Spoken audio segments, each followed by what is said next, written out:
네, 하나님 말씀 히브리서 4장 14절입니다.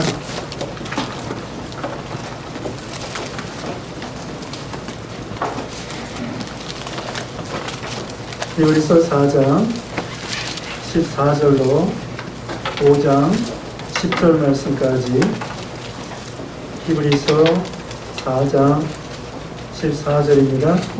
그러므로 우리에게 그 대제사장이시니 승천하시니 고 하나님의 아들 예수시라. 우리가 믿는 도리를 굳게 잡을지어다. 우리에게 있는 대제사장은 우리 연약함을 동정하지 못하실 이가 아니요 모든 일에 우리와 똑같이 시험을 받으시니로되 죄는 없으시니라. 그러므로 우리는 긍휼하심을 받고 때를 따라 더 없는 은혜를 얻기 위하여 은혜의 보좌 앞에 담대히 나아가야 할 것이니라. 대제사장마다 사람 가운데서 택한 자이므로 하나님께 속한 일에 사람을 위하여 예물과 속지 않은 제사를 드리게 하나니 그가 무식하고 미혹된 자를 능히 용납할 수 있는 것은 자기도 연하게 휩싸여 있습니다. 그러므로 백성을 위하여 속죄제를 드린 것 같이 또한 자신을 위하여도 드리는 것이 마땅하니라. 이 존귀는 아무도 스스로 취하지 못하고 오직 아론과 같이 하나님의 부르심을 받은 자라야 할 것이니라. 또한 이와 같이 그리스도께서 대제사장이 되심도 스스로 영광을 취하심이 아니요 오직 말씀하시니가 그에게 이르시되 너는 내 아들이니 내가 오늘 너를 낳았다 하셨고, 또한 이와 같이 다른 데서 말씀하시되 내가 영원히 멜기세덱의 반차를 따르는 제사장이라 하셨으니 그는 육체에 계실 때에 자기를 죽음에서 능히 구원하실 이에게 심한 통곡과 눈물로 간구와 소원을 올렸고 그의 경건하심으로 말미암아 들으심을 얻었느니라. 그가 아들이시면서도 받으신 고난으로 순종을 배워서 온전하게 되셨은즉 자기에게 순종하는 모든 자에게 영원한 구원의 근원이 되시고 하나님께 멜기세덱의 반차를 따른 대제사장이라 칭하심을 받으셨느니라. 아멘. 네, 오늘 본문은 히브리서 4장 14절로 5장 10절까지 제목은 우리의 위대한 제사장, 우리의 위대한 대제사장. 첫째, 우리의 연약을 동정하실 수 있는 대제사장, 우리의 연약함을 동정하실 수 있는 대제사장. 4장 14절로 16절입니다. 두 번째, 대제사장의 특징, 대제사장의 특징. 5장 1절로 4절. 세 번째, 그리스도께서 대제사장이 되신 경위, 그리스도께서 대제사장이 되신 경위. 5장 5절로 10절입니다. 네, 우리 예수님의 대제사장, 그것도 큰 대제사장이라는 거 말씀을 하고 있죠. 네, 우리가 앞에서 처음 나온 것이 2장 17절에 나와 있습니다. 2장 17절 읽어보세요. 2장 17절. 그러므로 그가 범사에 형제들과 같이 되심이 마땅하도다. 이는 하나님의 일에 자비하고 신실한 대제사장이 되어 백성의 죄를 성령하려 하심이라. 그가 시험을 받아 고난을 당하였으므로 시험받는 자들을 능히 도우실 수 있느니라.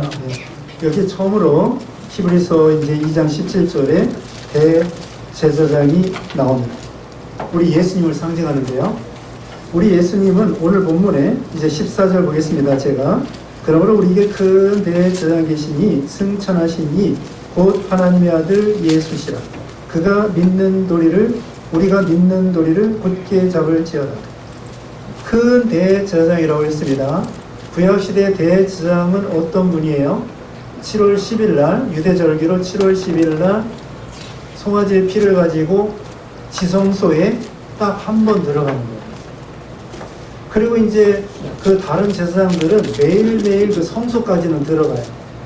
또 그 마당, 그 성막의 뜰 마당은 매일매일 들어갈 수 있어요. 그런데 대제사장만이 1년에 한 번 송아지의 피를 가지고 지성소, 제일 안쪽에 언약궤가 있는 속죄소가 있는 지성소에 딱 한 번 들어가는 거예요. 그런데 우리 예수님은 대제사장 중에서도 여기 있는 말씀대로 큰 대제사장이라는 거예요. 우리 예수님은 만왕의 왕이시죠. 그리고 또 만주의 주라고 합니다. 만주의 주, 만왕의 왕. 그리고 대제사장 중에 대제사장이니까 큰 대제사장이다. 특별히 히브리서는요, 유대인들에게 주시는 하나님의 말씀이에요. 그래서 유대인들은 구약 성경을 가지고 있잖아요. 그 구약 성경을 이 사도 바울이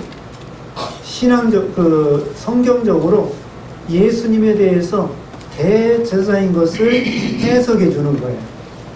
그 예수님이 바로 우리 구주가 되시고 대제사장이 되시다. 예수님이 세 가지 직분을 가지고 오셨는데요. 대제사장 말고 뭐가 있습니까? 선지자, 왕.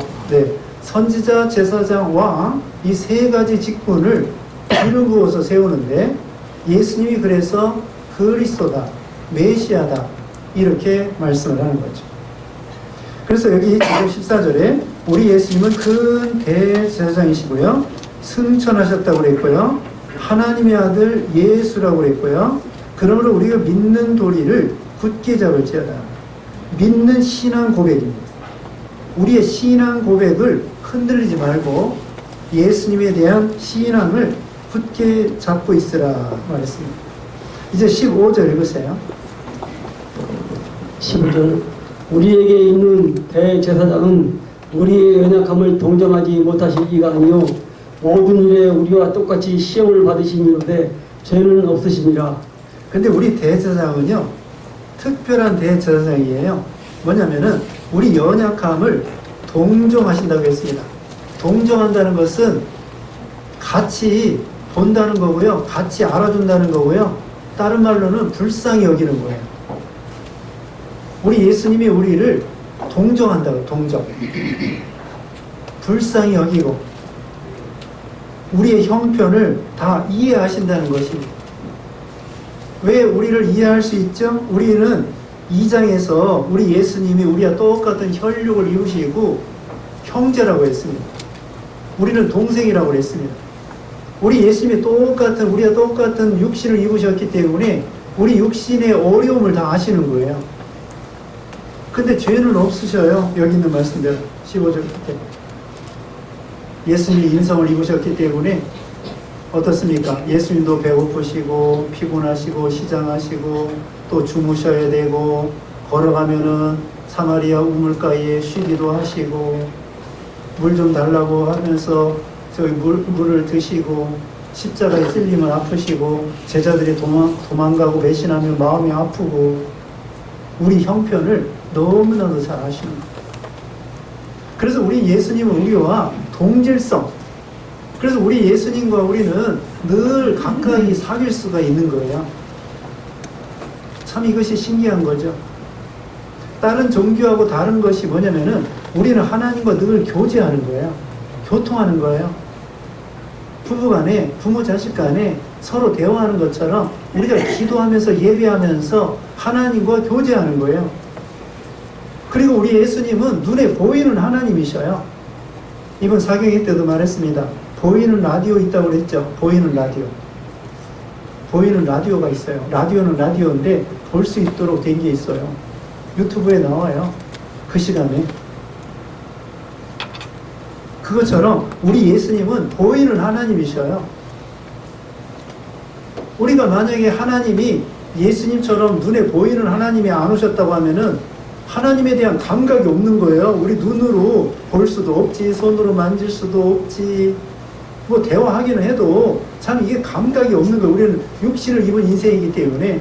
근데 우리 예수님은 우리가 똑같은 몸을 입으셔가지고 제자들이 예수님과 대화하고 요한일서 1장 1절에 보면은 예수님을 주목하여 만져보고 그 품 안에 안겨보고 그런 우리는 하나님과 그런 관계예요. 그래서 우리 모든 연약함을 동정하고 불쌍히 여기고 긍휼히 여기고 이해할 수 있다. 왜 그래요? 우리가 똑같은 몸을 입으셨기 때문에. 그런데 예수님은 죄가 없으십니다. 예수님이 동정녀를 통하여 오셔서 원죄 유전죄가 없으시고요. 그 다음에 이 세상 태어난 다음에 본죄도 없으십니다. 자범죄도 없으십니다. 마태복음 4장에 보면은 거기에 세 가지 시험 받았죠. 마귀에게 다 시험을 이기셨습니다. 예수님 모든 시험을 이긴 거예요. 죄가 없으십니다. 16절 읽어보세요. 16절 그러므로 우리는 긍휼하심을 받고 때를 따라 돕는 은혜를 얻기 위하여 은혜의 보좌 앞에 담대히 나아갈 것이니라. 네, 우리는 긍휼하심을 받고 때를 따라 돕는 은혜를 얻기 위하여 은혜의 보좌 앞에 담대히 나아갈 것이니라. 우리는 또 하나님의 은혜의 보좌 앞에 당당히 나아갈 수 있게 되었어요. 구약의 대제사장은 다시 말하면은 1년에 한 번, 그것도 대제사장이 송아지의 피를 가지고 지성소에 딱 한 번 들어가는 거예요. 근데 예수님 십자가 죽으실 때에 성전에 성수와 휘장 사이, 성수와 지성소 사이에는 휘장이 찢어졌어요. 그래서 이제 우리는 예수님을 믿음으로 송아지의 피가 아니라 대제사장을 대신해서 나가는 것이 아니라 우리 각자가 왕 같은 제사장으로서 예수님의 피를 믿는 믿음으로 하나님 앞에 언제든지 당당히 나아갈 수 있는 거예요. 아무 때나, 아무 곳에서나, 여러분이 집에서도, 물론 교회에서도, 목사를 통해서 나가는 거 아닙니다. 천주교는 신부를 통하여 고해성사하고요, 신부를 통하여 하나님께 나가고 마리아를 통하여 하나님께 나가는데 우리는 그거 아니에요. 목사를 통해서 가는 거 아닙니다. 여러분 각자가 왕 같은 제사장으로서 예수님을 믿는 믿음으로 하나님 앞에 언제나 당당히 나아가서 아버지 부르면 되는 거예요. 아, 이거 얼마나 큰 특권입니까? 대단하죠? 우리가 대통령을 만나려고 해도, 여러분 윤석열 대통령 만나봤어요? 만나본 사람 별로 없을 거예요. 만나려면 얼마나 어렵겠습니까?